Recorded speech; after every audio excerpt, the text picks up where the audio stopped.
The only way that we're going to stop this is eventually we're all going to have to put our bodies on the line. You're going to have to be willing to do this. Some radical leftists listening to Micheal Moore and taking the fight against President Trump to new heights. A protester yesterday scaling the Statue of Liberty on Independence Day before being captured by police 89 feet in the air.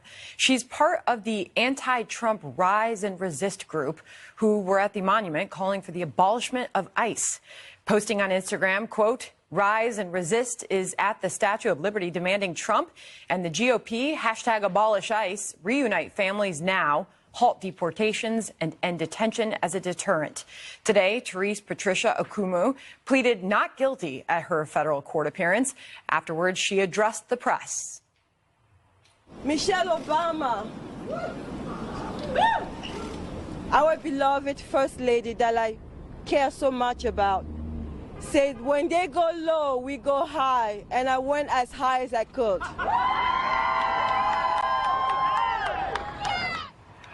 Here with me now, Ben Shapiro, editor-in-chief of the DailyWire.com. Ben, 2 hours she was perched on that statue. What did you think of this stunt? I mean, it's idiotic. They then had to evacuate the entire island because they decided to do the stunt. The real issue with the stunt is not that someone is pulling a public relations ploy in order to get media attention. People do this sort of thing all the time. The point is this actually productive for her cause? Like, let's say that you were her, you were she, and you thought that you were going to bring attention to this particular cause. Is the best way to do that to climb up on the Statue of Liberty and annoy everyone in the country on the 4th of July? What's the answer to that question? Did she win over any supporters with this?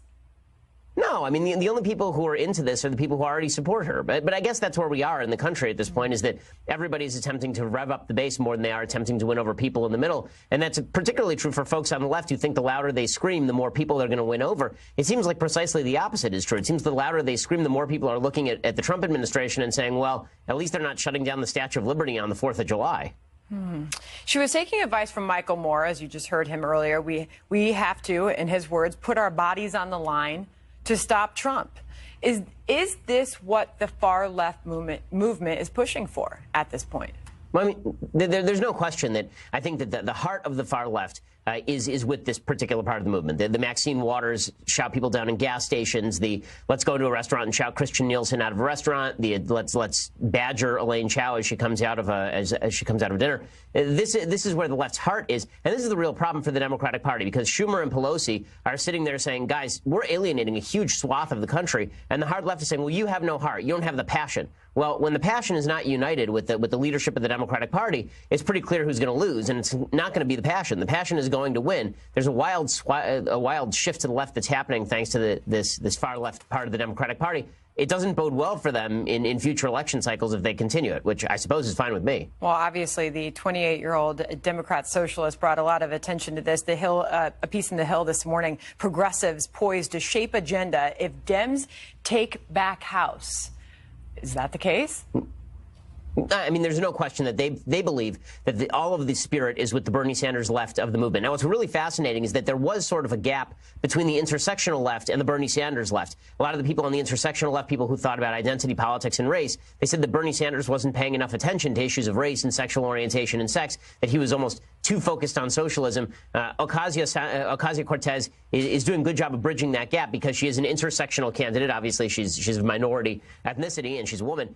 And she's also preaching Bernie Sanders socialism, and that's why the party is seeing her as this sort of great uniting figure, even though she is as radical can be. You know, you wonder if they risk turning off some of their own voters going this far to the left. But it is something that we're watching, and clearly the world was watching as that woman scaled the Statue of Liberty on Independence Day yesterday. Ben Shapiro, thank you. And this I have to show you. So Huffington Post is now pitching drag children. This has become a thing. This has become a thing on the left, that there are a bunch of 8 to 10-year-old kids, boys, who decide to dress up as drag queens and now are being promoted by their parents and put in the media. So I have a general problem with child actors as just a whole. I think it's a huge mistake for parents to get their children into acting publicly, because I don't think that children should be exposed to public discourse as a general rule. I think that kids don't know enough about what they want in their own minds. They're not capable of making reasoned decisions. They're not capable of making good decisions. I think it is particularly awful for parents to be exploiting their 10-year-old boys by dressing them up as girls or allowing them to dress up as girls and parade them in front of cameras looking like drag queens because this is somehow good for them. These are 10-year-olds. They're not capable. You wouldn't allow your 10-year-old to decide whether or not to do his homework that night. Why would you allow him? The hormones haven't even hit at 10 years old. This kid doesn't know he's gay. He's 10 years old. Unless he had an early onset puberty, he probably hasn't thought about sex yet. He's 10. Okay, but we're supposed to believe that this kid is somehow doing something brave and wonderful, according to Huffington Post. This is a form of child abuse. Here's Huffington Post promoting it. This is a 10-year-old boy who, if you can't see, is wearing a blonde wig and blue lipstick, dressed up as a drag queen. I was born in Pride Month in the year 2007. Gay pride means self-expression to me. Hi, I'm Desmond is Amazing. I'm 10 years old, and I'm a drag kid, and I live in New York City, and I am an LGBTQ activist and advocate. Stop it for a second. This kid is 10 years old. How in the hell is this kid an LGBTQ activist? First of all, 10-year-olds should not be activists about anything. Anything. The only thing you can fairly make a case for on politics, why 10-year-olds should be activists, is maybe on pro-life issues, just because they're not dead. But otherwise, even then, I wouldn't use a kid as an activist for pro-life causes, and I love pro-life causes. But to make a kid an activist on sexual matters is perverse. Okay, it's actually perverse. If there were an adult who were not this kid's parents who dressed this kid up this way and put this kid in public, you would know that this was something perverse. And that's what Huffington Post is. Huffington Post isn't these kids' parents, but it's absurd. There's more of this. As a parent of two children, I cannot imagine doing anything remotely like this to my kid. Even if my kid wanted to dress like this, even if I thought it was okay for my kid to dress like this, putting my kid in front of cameras and playing that as an act of bravery on my part is just disgusting. Drag is a form of expression and being yourself and dressing however you want and looking fierce, no matter what you're wearing. Even if your eyeliner went down and it's like so bad, you still look fierce. My motto is be yourself always, but I like to add this on. No matter what anyone says, and pay to hate or no mind, because they're not as fierce as you. Okay, can we stop for a second again? So that's the end of it, I think. So this kid, notice the use of the word fierce there.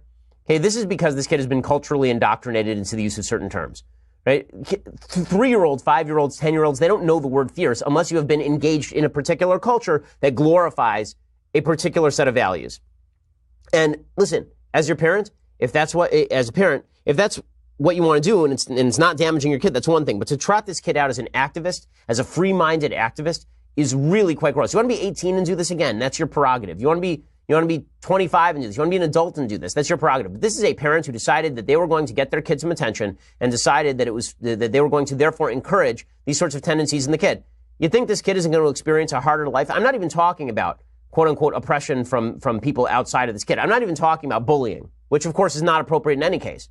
What I am talking about here is that confusing kids about their own sexual identity and gender at the age of 10 and not attempting to provide them any sort of solid grounding for this stuff before they even hit puberty is not a recipe for mental health.